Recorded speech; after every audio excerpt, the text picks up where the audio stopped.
Les juro que por mis hijos el amor que siento es muy grande, pero ellos mismos me han dicho que no hay como el de la madre. Mis hijos son mi esperanza, tal vez mi continuación. Mi madre fue mi enseñanza y mi eterna bendición. Todo el que tiene una madre vive lleno de bondad, del amor y la humildad, y que de algo está seguro, que no hay corazón más puro que el corazón de una madre. Todo el que tiene una madre vive lleno de bondad, del amor y la humildad, y que de algo está seguro, que no hay corazón más puro que el corazón de una madre. Mamá Laurel y mamacita, les recordamos viejas. A vos te agradezco, madre, que por mí te preocuparas. Siendo un hombre me arrullaba lo que no hacía mi padre. A mí siempre me buscabas y ahora es cuando me doy cuenta que siendo yo un sinvergüenza, por mí tú siempre llorabas. Todo el que tiene una madre vive lleno de bondad, del amor y la humildad, y que de algo está seguro, que no hay corazón más puro que el corazón de una madre.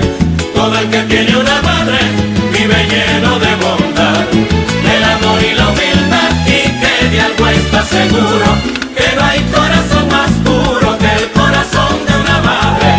¡Qué linda es la madrina! ¡Tu hijo te quiere! El corazón en pedazos se me partió aquel diciembre, cuando te fuiste pa' siempre, vieja, sin darme el abrazo.